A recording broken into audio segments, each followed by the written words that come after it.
Viewers, আসসালামু আলাইকুম। Welcome to another video. কেমন আছেন সবাই? আশা করি সবাই অনেক অনেক ভালো আছেন। চলেন আজকে অন্য একটা টপিক নিয়ে কথা বলি।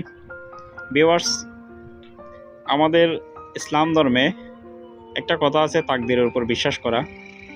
তাকদীরের উপর বিশ্বাস করতে হবে, এজন্য বলা হয় তাকদীরে লিখন যায় না খণ্ডন। আসলে এটি ইমানের মূল কতগুলো বিষয়ের মধ্যে তাকদীরের উপর বিশ্বাস অন্যতম। এই জন্য একটা কথা সবসময় মনে রাখবেন, তাকদীরের উপর বিশ্বাস করে নিজের কাজটাকে প্রচেষ্টাকে চালিয়ে যাবেন, দেখবেন ইনশাআল্লাহ আপনি অবশ্যই সফল হবেন। কাজ করে যাবেন, ভরসা রাখবেন আল্লাহর উপর, সফল অবশ্যই হবেন। আরেকটা অন্য টপিক নিয়ে কথা বলি। এটা হচ্ছে যে জন্ম, মৃত্যু, বিয়ে, এই তিনটা জিনিস কিন্তু মানুষের নিয়ন্ত্রণে নেই। তিনটা জিনিস কিন্তু মহান আল্লাহ প্রদত্ত, নির্ধারিত। এই জন্য জন্ম, মৃত্যু, বিয়ে তিনটা জিনিস নিয়ে কখনোই মনের মধ্যে দ্বিধা রাখবেন না।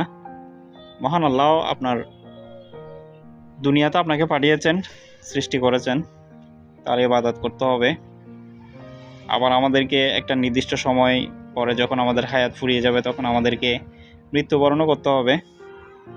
তখন কিন্তু আমরা দুনিয়াতে যা কিছু করে যাব, এগুলার আমলনামায় শুধুমাত্র আমাদের সাথে যাবে, এছাড়া আর কিছুই নয়। যদি আমি ভালো করে অবশ্যই ভালো কিছু হবে আমার সাথে, আর যদি খারাপ করে থাকি তাহলে অবশ্যই খারাপ কিছু হবে। এছাড়াও আরেকটা বিষয় হচ্ছে যে বিয়ে। সচরাচর বর্তমানে দেখা যায় যে আমি একটা মেয়ের সাথে রিলেশন করলাম, মেয়েটার সাথে আমার 2 বছরের, 3 বছরের, 5 বছরের সম্পর্ক। কোনো কারণে হয়তো বা তার সাথে আমার বিয়ে হয়নি, বা নাও হতে পারে কোনো একটা বিষয় নিয়ে। এক্ষেত্রে দেখা যায় যে কি, আমরা ছেলেরা বেশিরভাগ ক্ষেত্রেই, ছেলে মেয়ে দুজনেই সুসাইড করে বসে থাকে, সুসাইড করে বসে। বা একটা জিনিস মনে রাখবেন, আমি আগে বললাম জন্ম, মৃত্যু, বিয়ে এগুলো কিন্তু মহান আল্লাহ প্রদত্ত, নির্ধারিত।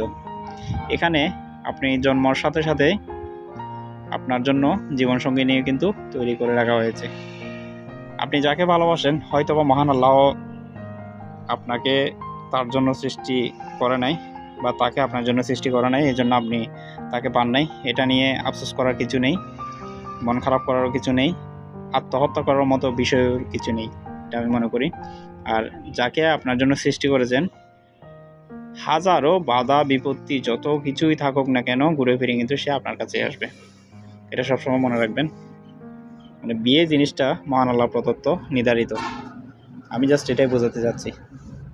তোমরা যারা আমার ভাইয়েরা আছো, বোনেরা আছো, যে প্রেমে ব্যর্থ হলেই জীবন শেষ, মানে আর কিছুই করা যাবে না, মরে যাওয়া ছাড়া, এই ধরনের কোনো চিন্তা ভাবনা করতেছো, তোমরা be positive, think be positive.